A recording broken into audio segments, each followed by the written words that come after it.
ওয়ালাকাদ কাররামনা বানি আদম। কাররামা ইউকাররিমু আত-তাকরীম ভাবে তাফিল থেকে সম্মানিত করা। কাররামা ইয়াকরুমু মানে হলো সম্মানিত হওয়া, এটা হলো সম্মানিত করা। আল্লাহ বলেন কাররামনা বানি আদম, আমি বানি আদমকে সম্মানিত করেছি। এখান থেকে দলিল হলো সম্মানিত মানে হলো যে সম্মানিত, সে মর্যাদায় অধিষ্ঠিত। তাই বনি মানুষকে আল্লাহ কি করেছেন? তাহলে সম্মানিত করেছেন। যে প্রথম কৃতজ্ঞতা এখানে আদায় করতে হবে যে তাহলে সম্মানিত মানুষ আশরাফ, সম্মানিত। ওর তো মানে এই ইলমের সাথে সম্পর্ক না থাকলে তো সে বুঝবেই না। তাহলে এখন সম্মানিত হয়েছেন আপনি, তো সম্মানিত তো মানুষ।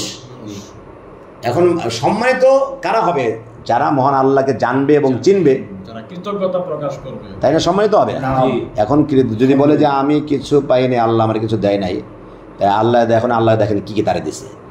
এই পৃথিবীতে যে কোনো নির্মাণ কোম্পানি যারা কিছু বানায়, ওইটার মধ্যে এত লাইট সেটিং করে, মানে কি বলে রাতের আলো আর দিনের আলো, সূর্যের আলোর চেয়ে বেশি লাইট সেটিং করে, মানে কিছু বানাবার জন্য আর কি। তাহলে নির্মাতা প্রতিষ্ঠানগুলি এরকম করে যে প্রচুর আলো লাগে, সেই আলোর মধ্যে মানে করে বহুত কাজ করে না। কিন্তু মহান আল্লাহ তাআলা এই সম্মানিত সৃষ্টিকে, এই জটিল সম্মানিত, এটা সম্মানিত এবং জটিল মানুষ আর কি, এই মেশিনটাকে বানাবার জন্য কোনো আলো ব্যবহার করেন নাই। আলোতে, অন্ধকারে, খালি অন্ধকার নাকি? আল্লাহ বলছেন ফি যুলুমাতিন সালাস, তোমাদেরকে তিনি তিনটা অন্ধকারে বানাইছেন। মায়ের পেটের অন্ধকার কয়টা অন্ধকার জানেন? তিনটা অন্ধকার। চামড়ার অন্ধকার, ঝিল্লির অন্ধকার, মানে বাচ্চা যেখানে থাকে, বীর্য যেখানে গিয়ে ঢুকছে ওর উপরে আপনার আবরণ থাকে একটা, ওইটা অন্ধকার। আবার ওটা ঝিল্লির হলো তৃতীয় অন্ধকার আর কি। এর আগে আছে মাতৃ যে থলিটা, এটা কি বলে? রেহেম মানে পেট আর কি। তো বাচ্চা দানি আর কি, বাচ্চা দানি আলাদা একটা কভার আর কি।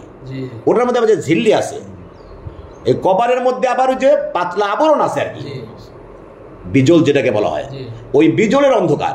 তাহলে তিনটা পর্দার মধ্যে আল্লাহ মানুষকে সৃষ্টি করেছেন। কি দিয়ে? পানি দিয়ে। মহান আল্লাহ বলছেন ইউসাউইরুকুম ফিল আরহামি কাইফা ইয়াশা, হুয়াল্লাযী ইউসাউইরুকুম ফিল আরহামি কাইফা ইয়াশা, তিনি তোমাদের মায়ের পেটে যেভাবে চেয়েছেন আকৃতি বানিয়েছেন। আকৃতি মানে আকৃতি মানে আর্ট করছেন, আর্ট রূপ। আপনি যদি কিছু বানাইতেছেন তাহলে ওয়ালের মধ্যে বানাইতে পারবেন, দেয়ালের মধ্যে বানাতে পারবেন, কাঠের মধ্যে বানাতে পারবেন, কাচের মধ্যেও বানাতে পারবেন, কিন্তু পানির মধ্যে বানাতে পারবেন? পৃথিবীর কে পারবে পানিতে আকৃতি বানানো, পানির মধ্যে একটা ছবি আঁকতে? আল্লাহ শুধু পানির মধ্যে ছবি আনে, পানিতে ছবি আঁকে ওটাকে আবার প্রাণ দিয়ে দিয়েছে। আল্লাহ মিনাল মাই কুল্লা শাইইন হাই, আল্লাহ বলছেন আমি প্রতিটি প্রাণকে পানি থেকে বানিয়েছি, আর মানুষকে তো পানি থেকে বানিয়েছে। তাহলে পানি দিয়ে আকৃতি বানিয়ে অন্ধকারের মধ্যে আল্লাহ সৃষ্টি করলেন তোমাকে। তাহলে কি জটিল অবস্থায় তোমাকে বানিয়েছেন। তুমি যেহেতু জটিল, এই জন্য জটিল অবস্থার মধ্যে আল্লাহ তোমাকে সৃষ্টি করেছেন। এটা আল্লাহর জন্য, ইন্না যালিকা আলাল্লাহি ইয়াসির, এটা আল্লাহর জন্য সহজ। তাহলে সৃষ্টির বিষয়টা কোরআন এখান থেকে দেখলে তো সে চিন্তা করতে পারতো যে আল্লাহ আমার কত কিছু দিলেন। কিছুই বলে দেন নাই। মাথার চুলগুলি আল্লাহর দান না? টাক মাথাওয়ালার দেখবেন যে কত কোটি টাকা খরচ করে চুল উঠাবার জন্য। পরে দেখা যায় চুল লাগাইছিল, কয়েকদিন পরে খুলে গেছে। কয়েক লাখ টাকা খরচ করে চুল লাগাইছে, কিন্তু আবার পরচুলা ব্যবহার করে। যার চুল নাই হেরা বুঝে যে চুলের কি মূল্য। তা চুল কাট দান, ভ্রু কাট দান, আবার ভ্রু প্লাগ করে, হ্যাঁ মোটা হলে চিকন করে। তারপরে চোখটা, কত কিছু আল্লাহ দিলেন।